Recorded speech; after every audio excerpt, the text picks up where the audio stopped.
Hi, Telugu మిత్రులకి స్వాగతం. ఈరోజు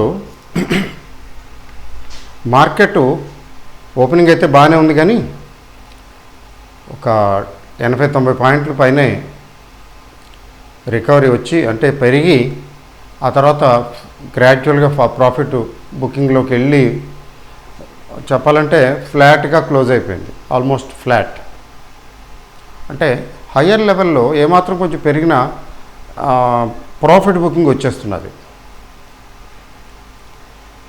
ఇక్కడ తగ్గిపోతుందేమో అని కొంతమంది ఎక్కడ ఏమవుతున్నదంటే ఇంట్రాడే ప్లేయర్స్ ఇంకా తగ్గిపోతుంది అనుకుని కొంచెం షార్ట్ సెల్లింగ్ చేస్తున్నారు. ఆ నేపథ్యంలో మళ్ళీ అది రికవర్ అయిపోతున్నది. వాళ్ళు కష్టపడి వాళ్ళ స్టాప్ లాస్లు కట్ అవుతున్నాయి.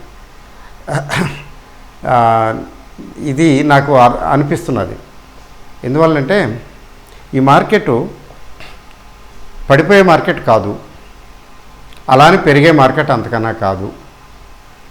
ఎంతకాలం ఇదంటే రేంజ్ బౌండ్ మార్కెట్. ఈ రేంజ్ బౌండ్ మార్కెట్ ఎంతకాలం ఉంటుందంటే అది మాత్రం ఖచ్చితంగా చెప్పలేము, కానీ ప్రస్తుతం రేంజ్ బౌండ్లోగానే ఉంది. ఎక్కడన్నా బ్రేక్అవుట్ అయ్యే వరకు, మార్కెట్లో బ్రేక్అవుట్ వచ్చే వరకు ఏమీ చెప్పలేము దీని గురించి. అయితే స్ట్రైట్గా రేంజ్ బౌండ్ అయినప్పటికీ కూడాను మీకు 15,450, 15,900 రేంజ్ యాక్చువల్గా. అయితే ఫ్రెష్ రేంజ్ ఎక్కడ స్టార్ట్ అయిందంటే మీకు 15,600 నుంచి స్టార్ట్ అయింది. ఇక్కడ 600, 15,900 ఈ రేంజ్ నడుస్తున్నది ప్రస్తుతం. మీకు 15,900కి వెళ్ళిందనుకోండి, గ్యారంటీ లేదు. అక్కడ డబుల్ టాప్ కూడా కాదు, triple top, 4 times top, double tap. ఇంకోసారి వెళ్తే ఇంకో డబుల్ అవుతుంది. ఇన్నిసార్లు పైకి వెళ్ళటం జనరల్గా జరగదు షార్ట్ పీరియడ్లో. 3 సార్లు ఆల్రెడీ వెళ్ళింది 15,900 రేంజ్కి, ఫట్ మనీ పడేశారు. అబ్బాయి ఆగని 4వసారి కూడా వెళ్తుంది, అక్కడ ఆగుతుందా? That we don't know. అయితే కింద లో లెవెల్లో మాత్రం 15,600 రేంజ్లో సపోర్ట్ ఉంది. 400, 450 దాకా వెళ్ళనవటం లేదు. 15,600 ప్లస్ వస్తే అక్కడ సపోర్ట్ ఇస్తున్నారు. 650 అట్లా, 600 అండ్ అబోవ్. అంటే ఈ రేంజే ఈ 300 పాయింట్లు, మ్యాక్సిమం 250 పాయింట్స్. అయితే ఇంత స్మాల్ రేంజ్ డేంజరస్. రిస్క్ కాదు కానీ డేంజరస్. ఈ స్మాల్ రేంజ్ ఎప్పుడో ఎక్కడో టక్కన బ్రేక్అవుట్ అయిపోతుంది. అయితే పైకి వెళ్ళిపోతుంది, లేదా కిందకు వస్తుంది. ఈ విషయం చాలా జాగ్రత్తగా ఉండాలి మనం. మరి ఇప్పుడు ఏమిటంటే ప్రస్తుతం మాత్రం this is time for traders, option sellers, అంతకని ఏం లేదు. ముఖ్యంగా వీక్లీ ఆప్షన్స్లో చక్కగా సొమ్ము చేసుకోవచ్చు. ఎందుకంటే పెరిగేది కాదు, తగ్గేది కాదు. పెరిగినా 200 పాయింట్లు మ్యాక్సిమం, తగ్గినా 200 పాయింట్లు. అంటే రేంజ్ ఎప్పుడైతే తక్కువగా ఉందో అక్కడ ఆప్షన్ సెల్లింగు వర్కౌట్ అవుతుంది. అయితే నిఫ్టీ తీసుకున్నట్లయితే as a whole profit booking వస్తున్నప్పటికి కూడాను ఈరోజు ట్రేడింగ్ సరళిని బట్టి ఏంటంటే అంత వీక్ అంటే లాస్ట్ వీక్గా ఉన్న ఈ వీక్ అంత వీక్గా ఉండకపోవచ్చు. కొంచెం బయింగు రావచ్చు ఈ వారం. పైగా మీకు జొమాటో ఒకటి ఉంది, 14th వస్తున్నది కదా ఐపీఓ. దాని గురించి ఐపీఓల గురించి చెప్పడానికి నేను చెప్పను. జనరల్గా నేను దాన్ని స్టడీ చేయను. బట్ రూమర్ ఏంటంటే జొమాటోలో వచ్చినా పెద్ద ప్రాఫిట్స్ రాకపోవచ్చు, గెయిన్స్ రాకపోవచ్చు అని. అలాట్మెంట్ వచ్చినా కానీ గెయిన్స్ రాకపోవచ్చు అని అంటున్నారు. మరి అప్లై చేస్తే వస్తుందని కూడా గ్యారంటీ లేదు. అట్లా ఉంది పరిస్థితి. ఎందుకంటే there is a lot of liquidity. So many people demat అకౌంట్లు ఓపెన్ చేసి కొంటున్నారు, ఐపీఓలకు సబ్స్క్రైబ్ చేస్తున్నారు. కొంతమంది ఏం చేస్తారంటే starting to begin with their career ఐపీఓలతో మొదలు పెడతారు. ఐపీఓల నుంచి మెల్లిమెల్లిగా స్టాక్, ఈక్విటీస్, సెకండరీ మార్కెట్లోకి వెళ్తారు. కొంతమంది 2 చేసేస్తారు డైరెక్ట్గా. ఇంకా కొంతమంది అయితే డైరెక్ట్గా ట్రేడింగును, డెరివేటివ్స్లో మొదలు పెట్టేస్తారు. ముఖ్యంగా డబ్బులు ఉంటాయి. ఎక్కడో చదివాను, డబ్బులు ఉన్నాయని ట్రేడ్ చేసేవాడికి ఏమిటో వస్తుందంటే ఎక్స్పీరియన్స్ వస్తుందట. ఎక్స్పీరియన్స్ ఉండి ట్రేడ్ చేసేవాడికి డబ్బులు వస్తాయట. అంటే అయితే డబ్బులు లేకపోతే ఎక్స్పీరియన్స్ 2 రావు కదా అని. బాగుంది. అట్లాగే అందువల్ల ఐపీఓల దృష్ట్యా మార్కెట్ని పడనివ్వకపోవచ్చు ఒక పాయింట్. రెండో పాయింట్ ఏంటంటే బ్యాంక్ నిఫ్టీ కంటే కొంచెం స్ట్రాంగ్గా ఉంది. అంటే బ్యాంక్ షేర్స్లో కొంచెం రికవరీ లేదా బయింగ్ వస్తున్నది, రావడానికి అవకాశం ఉన్నది అని అర్థం చేసుకోవాలి. సో బ్యాంక్ నిఫ్టీలో మాత్రం షార్ట్ సెల్లింగ్ నాట్ అడ్వైజబుల్. అంటే నిఫ్టీలో షార్ట్ సెల్లింగ్ చేయొచ్చా అంటే అది ఐ డోంట్ సే. అంటే రేంజ్ బౌండ్ మార్కెట్ జాగ్రత్తగా చూసుకుని చేసుకోవాలి. షార్ట్ సెల్లింగ్ చేసినా, లాంగ్ పొజిషన్ మెయింటైన్ చేసినా హెడ్జింగ్ తోటి చేసుకోవాలి, తెలియాలి అది, లేకపోతే కష్టం. అయితే స్ట్రైట్ లైన్లో పెరగటం లేదా స్ట్రైట్ లైన్లో పడిపోవటం ఇలాంటి ఇండికేషన్స్ మాత్రం ప్రస్తుతం లేవు. అయితే ఈ వీకెండ్కి కానీ నెక్స్ట్ వీక్ కానీ బ్రేక్అవుట్ అవ్వచ్చు, అప్పుడు జాగ్రత్తగా ఉండాలి. బ్రేక్అవుట్ అవ్వటానికి మరి బేసిక్ ప్రిన్సిపల్ ఉంది కదా, 15,600కి దిగువకి వెళ్ళి అక్కడ వీక్నెస్ కనబడితే అది డౌన్ సైడ్ బ్రేక్అవుట్. 15,900ని గట్టిగా చీల్చి చెండాడేసి పైకి వెళ్ళిపోతే అది అప్ సైడ్ బ్రేక్అవుట్. అది ఏమవుతుంది, అప్పటి వరకు ఇక్కడక్కడే తిరుగుతూ ఉంటుంది. బట్ బ్యాంక్ షేర్స్ కొంచెం దీనికి సంబంధించిన కొంచెం యాక్టివ్గా ఉన్నట్టుగా అనిపిస్తున్నది. అందువల్ల ఏంటంటే బ్యాంక్ నిఫ్టీ మాత్రం not a good instrument for short selling. Okay అండి. రెండవది, ఇన్ఫ్లేషను కిందటి నెలలాగానే ఈ నెల కూడాను రిటైల్ ఇన్ఫ్లేషను 6.26%, దాదాపు కిందటి నెల ఎంత ఉందో ఇప్పుడు అంతే ఉంది. అంటే ఈ 4%, 4+1 డ్రీమ్ ఉంది కదా ఆర్బీఐది, 4% కంటే ఇన్ఫ్లేషన్ పెరగకూడదు, పెరగనివ్వకూడదు. వాళ్ళు బ్యాంక్ రేట్ 4% పెడితే ఇక్కడ ఇన్ఫ్లేషన్ 6% అంటే ఏంటి పరిస్థితి? హాస్యాస్పదం. ఖచ్చితంగా వాళ్ళు 4%కి తీసుకురావాలి ఏది ఇన్ఫ్లేషన్ని.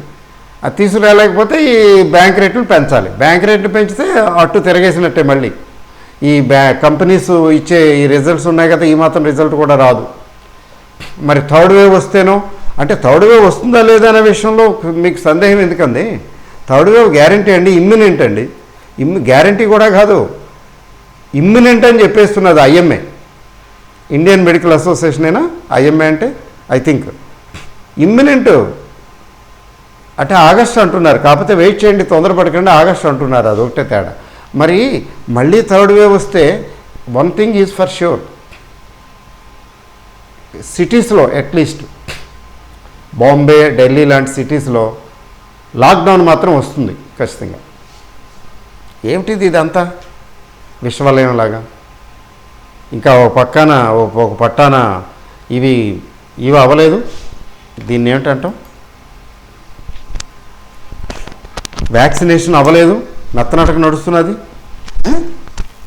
వ్యాక్సినేషన్ ఏమో నత్తనటక నడుస్తున్నది, మళ్ళీ వచ్చేస్తుంది మూడో ఉప్పునే అంటున్నారు. ఎన్ని ఉప్పుల్ని తట్టుకుంటాం మనం? తట్టుకోగలుగుతాం? భారతదేశం లాంటి పాపులస్ కంట్రీ, పూర్ కంట్రీ అని అన్న కానీ డెవలపింగ్ కంట్రీ కదా మంది, ఫెసిలిటీస్ అంతగా లేవు కదా. అప్పటికప్పుడు ఏంటంటే దాహం వేస్తే నువ్వు తవ్వుకున్నట్టు అట్లాంటి సిస్టమ్ కదా మంది. మొన్న కూడా ఆక్సిజన్ కొరత, ఆక్సిజన్ లేక చాలక చాలామంది వెళ్ళిపోయారు. అది అన్నీ షేర్ చేసుకోకూడదు, డిస్కస్ చేసుకోకూడదు. కానీ ఇక్కడే స్టేషనరీ షాప్ ఉంది, 25 ఇయర్స్ నుంచి 24 ఇయర్స్ నుంచి ఎరుగుదు. అంటే ఒక రకంగా చెప్పాలంటే అక్కడే కొంటూ ఉంటాం, చేస్తుంటాం. ఆవిడ గృహస్థురాలు కనిపించడం లేదంటే ఇంట్లో వాళ్ళు చెప్పారు. ఏంటి చెప్పారంటే ఆవిడ స్వర్గస్థురాలు అయిందంట, ఆక్సిజన్ దొరకలేదంట, టయానికి వెళ్ళిపోయిందండి. ఆ షాప్ అటువైపు వెళుతుంటే ఆ ముసలాయన ఆయన అసిస్టెంట్ కనపడతారు, ఆవిడ షీజ్ నో మోర్ కదా. ఇట్లా చాలా భారతదేశంలో ఇట్లాంటి షార్టేజెస్ చాలా ఉన్నాయి కదా. మరి థర్డ్ వేవ్ వస్తే పరిస్థితి ఏంటి?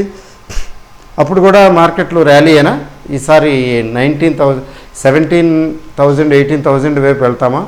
కొంచెం రిడిక్యులస్గా ఉంటుంది అది అట్లా మాట్లాడితే, ఆలోచిస్తే. బట్ ఏంటంటే మన జాగ్రత్తలో మనం ఉండటం అంతకనే ఏం లేదు. ముందు health and wealth of our family, kith and kin, అది ఒకటి చూసుకోవాలి. రెండోది ఏంటంటే ఫైనాన్షియల్ హెల్త్కి కావాల్సింది ఏంటంటే పెరిగినప్పుడల్లా కాస్త అమ్ముకోవటం. వాళ్ళు అమ్ముకోవట్లే, ఎఫ్ఐఎస్ కాస్త పెరుగుతుంటే చాలు చక్కగా అమ్ముతున్నారు. మొన్న లాస్ట్ ఫ్రైడే అనుకుంటాను 1100, 1200 అమ్మారు, 1200 కోట్లకి. మన వాళ్ళు ఏం కొల్లా పెద్దగా. అయినా కానీ మార్కెట్ అంత ఇదేమీ అవ్వలేదు కదా. అంటే దీని అర్థం రిటైలర్స్ బాగా ఎంటర్ అవుతున్నారు, రిటైలర్స్ డబ్బులు వెళ్ళిపోతున్నాయి మార్కెట్లోకి బాగా. Retailers money is going very much in to the markets and some people are gradually withdrawing their investments. And what about you, what about me, what about us? ఇది it's a big question, one has to ask one self. So అదండి విషయం. ఆ తర్వాత ఒక script చెప్తాను నేను, script to watch. This is one of my favourite scripts యాక్చువల్గా. అదేంటంటే హెడెల్బర్గ్ సిమెంట్.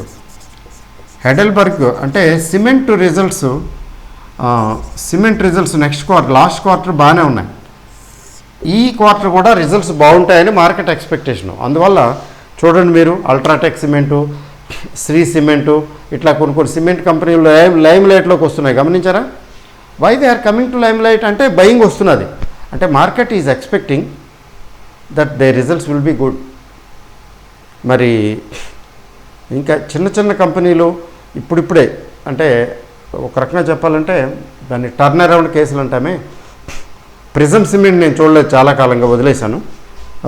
మరి ఓరియంట్ సిమెంట్ సంవత్సరాల తరబడి అట్టడుగునున్న 50 రూపాయలు 60 రూపాయల్లో ఉన్నటువంటి ఓరియంట్ సిమెంటు ఇవాళ 140, 150 రేంజ్కి వచ్చింది. ఇంకా ఫర్దర్ పెరిగే అవకాశాలు కనబడుతున్నాయి, ఎంత పెరుగుతుందో తెలీదు. మరి ఈ అట్లాంటి టైంలో ఇప్పుడు ఏంటంటే సిమెంట్, షుగర్ అయితే చెప్పక్కర్లేదు, షుగర్ సదాబహార్ అండి. షుగర్ షేర్స్ ఎవరి దగ్గర ఉంటే కంగారు పడి అమ్ముకోనక్కర్లేదు, ప్రాఫిట్లు బుక్ చేయనక్కర్లేదు. పార్షియల్ ప్రాఫిట్ బుక్ చేసుకోవాలంటే చేసుకోండి, కానీ పూర్తిగా చేయక్కర్లేదు. ఎందుకని? ఎథనాల్ పుణ్యమాని, మోదీ గవర్నమెంటు పుణ్యమాని ఇథనాల్ ఎక్కువ బ్లెండ్ చేస్తామంటున్నారు కదా పెట్రోల్లో, అందువల్ల ఎథనాల్కి డిమాండ్ ఉంది. తర్వాత ఓవరాల్గా మన షుగర్ ఇండస్ట్రీ బాగుండే అవకాశాలు ఉన్నాయి. అందువల్ల ఏంటంటే షుగర్ ఇండస్ట్రీ బాగుంటుంది. ఈ మధ్యన పేపర్ ఇండస్ట్రీ కూడా బాగుంటుందండో అంటూ దండోరా వేస్తున్నారు ఈ మధ్యన. పేపర్ ఇండస్ట్రీ నేను చూస్తున్నాను, కొన్ని పికప్ అవుతున్నాయి. అంటే పేపర్ ఇండస్ట్రీ కూడా పర్వాలేదు, వెయిట్ చేయొచ్చు అనమాట. One can hold paper industry stocks, sugar industry stocks, and one can look in to one can have a fresh look in to cement stocks also. అది ఆ ఇండికేషన్ కనబడుతున్నది. Of course results ఫైనల్గా చెప్తాయనుకోండి, that is final. ఇక్కడ ఈ cement గురించి, దీని గురించి తక్కువ చెప్తాను. ఎంత తక్కువ చెప్తే అంత ఎక్కువ చెప్పినట్టు లెక్క. హెడెల్బర్గ్ సిమెంట్ అనేది గత 3 సంవత్సరాలుగా దీన్ని అబ్జర్వేషన్లో పెట్టుంచామండి. ఈ హెడెల్బర్గ్ సిమెంటు స్టోరీ ఏంటంటే, మన తెలంగాణలో కొంత, అక్కడ మధ్యప్రదేశ్ ఆ ఏరియాలో కొంత, తమిళనాడు కూడా అనుకుంటాను, అక్కడ ఇక్కడ కొన్ని యూనిట్లు తీసుకుని కొంత వాళ్ళు సొంత టెక్నాలజీ ఉపయోగించి రన్నింగ్ యూనిట్స్, అప్పట్లో సిమెంటు పరిస్థితి బాగోలేదు.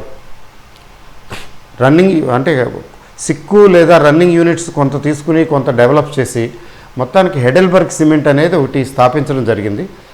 ఈ హెడెల్బర్గ్ సిమెంట్ జర్మనీ వారిది. వీరు హెడెల్బర్గ్ వారు సిమెంట్ ప్రొడక్ట్స్లో ప్రపంచంలో నంబర్ 1, తర్వాత సిమెంట్ ప్రొడక్షన్లో కూడా నంబర్ 2.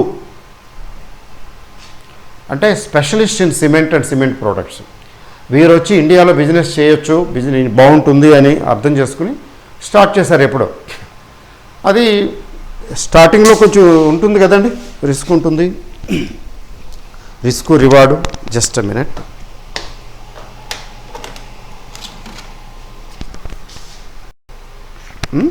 సారీ.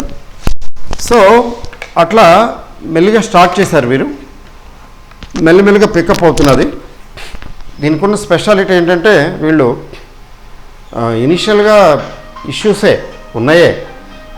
డెట్ని తగ్గించడం కోసం చాలా కష్టపడ్డారు.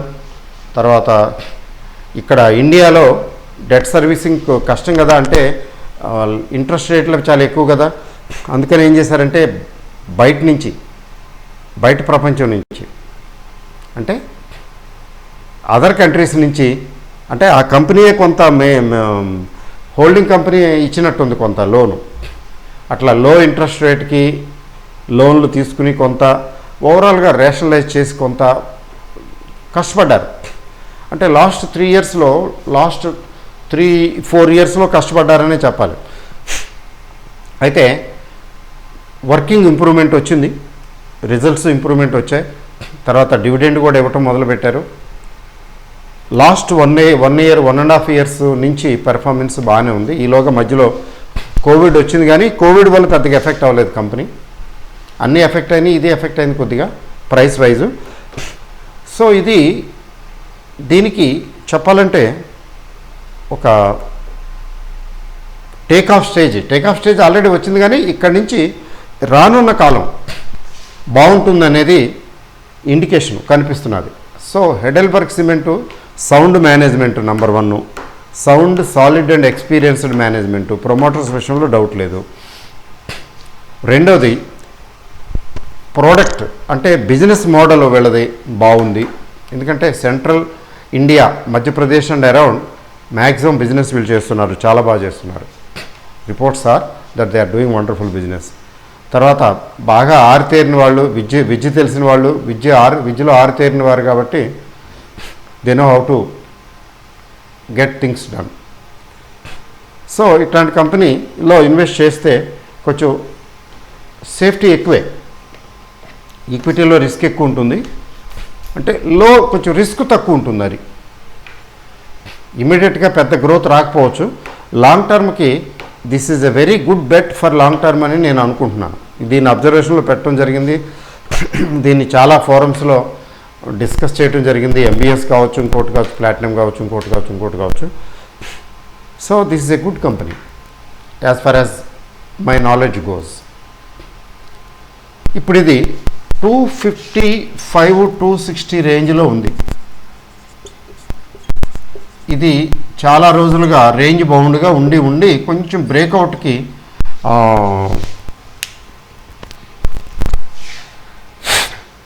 ఇది చూపిస్తున్నది, ఉత్సుకత చూపిస్తున్నది, బ్రేక్అవుట్ కావడానికి సిద్ధంగా ఉన్నదే అని అనిపిస్తున్నది. సో 255-260 రేంజ్ ఈ కంపెనీకి, ఈ పర్టికులర్ స్టాక్కి ఓకే ఇప్పుడున్న మార్కెట్ కండిషన్ బట్టి అని నాకు అనిపించింది. అందుకని డిస్కస్ చేశాను. మీరు ఈ స్క్రిప్ట్ని జాగ్రత్తగా వాచ్ చేస్తారో, మ్యాచ్ చేస్తారో, ఏం చేస్తారో చూడండి, స్టడీ చేయండి, మీకు నచ్చితే కొనుక్కోండి. అయితే నేను లాస్ట్ 2.5-3 ఇయర్స్ నుంచి హోల్డ్ చేస్తూ ఉన్నాను, ఇప్పటికీ నా దగ్గర ఉన్నాయి. అంతేకాకుండా 2 సార్లు 3 సార్లు నేను ఇందులో ప్రాఫిట్లు కూడా బుక్ చేశాను. మళ్ళీ కొంచెం లో లెవెల్లో రీఎంటర్ అయ్యాను, ఎందుకంటే వదిలిపెట్టేయవలసిన స్క్రిప్ట్ కాదు అనే ఉద్దేశంతో. లక్కీగా it did not disappoint me, నన్నైతే ఈ షేర్ డిసప్పాయింట్ చేయలేదు కూడాను. అంటే దీని గురించి ఇంత తెలుసు, నాకు ఇంతే తెలుసు. సో మీరేం చేయాలి, స్టడీ చేయాలి, మీకు నచ్చితే ఓకే అనుకుంటే అప్పుడు ఇన్వెస్ట్మెంట్ గురించి ఆలోచించాలి. నేను కేవలం చెప్పడం వరకే నా వంతు, recommendation I need not also. ఎందుకంటే it's your money, you have to take care of your money, you have to be careful about investment decisions on your own, because whatever you do you are doing at your own risk. అదండి script watch. తర్వాత ఎవరో అడిగారు, మళ్ళీ నిన్ను కూడా అడుగుతున్నారు, మా friend అనుకుంటాను, ఏమిటి ఐడిఎఫ్సి బ్యాంకు మాట ఏమిటి అని. దానికేమి అన్నాను, ఓకేనా, ఓకే. అయితే పెరిగిన తర్వాత కొనొద్దు, 50-52 రేంజ్ అయితే ఓకే, కానీ 58-60-61కి వెళ్ళిన తర్వాత వద్దు అని చెప్పాను. ఐడిఎఫ్సి ఫస్ట్ బ్యాంక్ కూడా లాంగ్ టర్మ్కి మంచిదే అని ఇంతకుముందు చెప్పడం జరిగింది. అది కూడా మీరు అబ్జర్వేషన్లో పెట్టుకుని ఉంచండి, చూడండి. సో బ్యాంక్స్ అనేవి sooner or later they will pick up, మధ్యలో తగ్గినా కూడా. లాంగ్ టర్మ్ పర్స్పెక్టివ్ ఉంటే మధ్యలో తగ్గినా కూడా మనం కంగారు పడడం, భయపడం. ఫర్ ఎగ్జాంపుల్ ఆర్బిఎల్ బ్యాంక్ ఓవరాల్గా ఓకే అని నా అభిప్రాయం, అభిమతం. అందువల్ల మధ్యలో తగ్గింది, నేను కొన్న తర్వాత మధ్యలో పడిపోయింది, భయపడలేదు, కొంచెం యావరేజ్ చేశాను, కథ సమాప్తం. Okay, wonderful. It may take its own time. I'm not able to make profits in RBL bank, అంటే కాస్ట్ ఉంది almost. But nothing to worry, because I believe banking shares will shine one day or the other, అట్లా అనమాట. మీరు study చేస్తే, మీరు research చేసే కొద్దీ, study చేసే కొద్దీ ఏంటంటే కాన్ఫిడెన్స్ లెవెల్స్ డెవలప్ అవుతాయి, ఇంప్రూవ్ అవుతాయి. అప్పుడు మీరు డెసిషన్ తీసుకోగలుగుతారు. తర్వాత ఏదైనా షేర్ కొన్నా కానీ షేక్ అవ్వకుండా ఇది ఉంచాలా తీసేయాలనే డెసిషన్ ప్రాపర్గా తీసుకోగలుగుతారు. లేకపోతే దాని గురించి కంగారు పడుతుంటారు. అమ్మో తగ్గింది ఇంకా తగ్గిపోతుందేమో, పెరిగింది పెరిగిపోతున్నది ఇంకా మళ్ళీ పడిపోతుందేమో, ప్రాఫిట్ బుక్ చేసేసుకుంటాను. ఈ రెండు ధోరణులు కూడా కరెక్ట్ కాదు. ముఖ్యంగా లాంగ్ టర్మ్ అంటారు కానీ లాంగ్ టర్మ్ పర్స్పెక్టివ్తో చేయరు. రోజు చూస్తుంటారు. రోజు ఎప్పుడైతే చూస్తుంటారో మార్కెట్ని, ప్రైస్ మూమెంట్ని రోజు ఎప్పుడైతే చెక్ చేసుకుంటారో, ఈరోజు నా షేర్ ఎంత పెరిగింది ఎంత తగ్గింది అని చూసుకోవటం, రోజు చూసుకోవటం విధిగా, టెన్షన్గా ఏదో అటెండెన్స్ వేసుకున్నట్టు అట్లా చూసుకునే వాళ్ళు నిజం చెప్పాలంటే సిన్సియర్లీ స్పీకింగ్ నిజంగా లాంగ్ టర్మ్ వెయిట్ చేయలేరు. ఇమోషన్స్ ఉంటాయి కదా హ్యూమన్ బీయింగ్లో, ఆ ఇమోషన్స్ ఏం చేస్తాయంటే they will shake you to take some decision and that decision may or may not be right. Long term అనుకున్న వాళ్ళు అస్సలు చూడకూడదు. ఎప్పుడో నెలకోసారి 2 నెలలకోసారి చూడాలి. మా ఫ్రెండ్ ఒక ఆయన ఉన్నాడు, క్వార్టర్లీ రిజల్ట్స్ టైంలో చూస్తాడు. అది కూడా క్వార్టర్లీ రిజల్ట్స్ ఆల్మోస్ట్ అయిపోయినాయి, వచ్చేసినాయి, ఆల్మోస్ట్ అన్ని కంపెనీలకి రిజల్ట్స్ వచ్చేసినాయి అన్న స్టేజ్లో చూసుకుంటాడంట పోర్ట్ఫోలియో.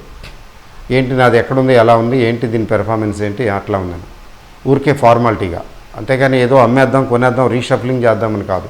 ఎప్పుడైనా ఎక్కడన్నా కొంచెం మంచి షేర్ ఇది పెరుగుతుంది అనుకున్నప్పుడు, లేకపోతే మార్కెట్లు బాగా డౌన్లో ఉన్నప్పుడు, పడినప్పుడు ఒకసారి విధిగా చెక్ చేస్తాడు. 1-2 సార్లు చేసుకుని ఏమైనా కావాలంటే కొనుక్కుంటాడు, కావాలంటే కొన్ని యావరేజ్ చేసుకుంటాడు అంతే. 15 to 20, 20 దాటినవ్వడం. తన పోర్ట్ఫోలియో మొత్తం 20 దాటినవ్వడు. అసలు రోజు చూసుకోడు. అసలు ఎప్పుడో అప్పుడప్పుడు చూసుకోవడానికి 50 పెట్టుకోవచ్చు యాక్చువల్గా. 2-3 నెలలకు ఒకసారి 4 నెలలకు ఒకసారి చూసుకునేవాడికి 100 పెట్టుకుంటే మాత్రం నష్టం ఏంటి? కానీ ఆయన అంతే, ప్రిన్సిపల్ అంటే ప్రిన్సిపలే. సింపుల్గా 15 to 20 దాటితే ఆలోచిస్తాడు ఇందులో ఏదైనా తీసేయాలా, ఏం తీసేయాలి, అంతే. ఇన్ ప్రిన్సిపల్ నేను పెన్షన్ అంతే అంటాడు, అంతే. అంటే చేదస్తమని అనుకోవడానికి వీల్లేదు. ఎవరి టేస్ట్ వాళ్ళది, ఎవరి ఇష్టం వాళ్ళది.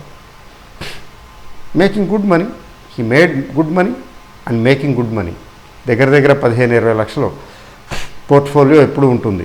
అంటే ఇప్పటికీ చాలా కొంత తీసుకుంటూ ప్రాఫిట్ బుక్ చేసుకుంటూ కొన్ని తీసేసుకుంటూ వచ్చి కూడా లాస్ట్ 20-25 ఇయర్స్ నుంచి బహుశా ఈ ఇన్వెస్ట్మెంట్ దీనిలో ఈక్విటీ ఇన్వెస్ట్మెంట్లో ఉన్నట్టున్నాడు ఐ థింక్. ఎందుకంటే చాలా రోజులు నుంచి ఉన్నాడు. Is making profits, is booking profits and అక్షయ పాత్రలాగా ఏదో అంటారు కదా, ఎప్పుడు ఆ 20-25 లక్షలు పోర్ట్ఫోలియో ఉంటుంది. That is the beauty of making investments. అంత ఇది లేదు అనుకుంటే, అట్లా చేయలేము, అంత ఆ టెంపర్మెంటు అట్లా కుదరదు లేదు అనుకున్న వాళ్ళు ఏం చేయాలంటే 50% మ్యూచువల్ ఫండ్స్లో పెట్టేసి మిగతా 50% ఇట్లా ఇన్వెస్ట్మెంట్లోకి వెళ్ళిపోవాలి.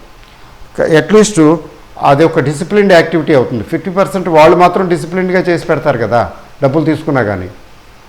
To the extent of 50% we are okay, అట్లా ఉండాలి, అట్లా చూసుకోవాలి. అయితే సొంతంగా జాగ్రత్తగా అర్థం చేసుకుని సొంతంగా చేసుకోగలిగితే బాగానే ఉంటుంది, బాగా వస్తుంది. ముఖ్యంగా ఇలాంటి బుల్ మార్కెట్లో బాగానే వస్తాయి డబ్బులు. బట్ ఇది రాకూడదు, ఇమోషనల్ ఇది రాకూడదు, అవుట్ బర్స్ట్ రాకూడదు, అట్లా చూసుకోవాలి. కాబట్టి ఇది హెడెల్బర్గ్ సిమెంట్ చూడండి, మీకు ఏమైనా ఉపయోగపడుతుందేమో. బట్ డెసిషన్ మీరే కొనుక్కోవాలా అక్కర్లేదా, ఎప్పుడు కొనుక్కోవాలి, ఎప్పుడు ఎగ్జిట్ అవ్వాలని డెసిషన్ మీరే తీసుకోవటం. అయితే ఇది ఏంటండి దీని పొజిషన్ అంటే, షార్ట్ టర్మ్లో మాత్రం ఇది 280 వరకు వెళ్ళే అవకాశం ఉందండి. 280 ప్లస్కి వెళ్ళే అవకాశం ఉంది. ఇంకా 300 ప్లస్ కూడా వెళ్ళొచ్చు ఇంకా ఎక్కువ కాలం వెయిట్ చేసే వాళ్ళకి. ఇది కనబడుతున్నది నాకు టెక్నికల్గా, అంతే తప్ప అంతకుమించి ఏం లేదు. అయితే మార్కెట్ ఎప్పుడేమవుతుందో తెలియదు కదండి.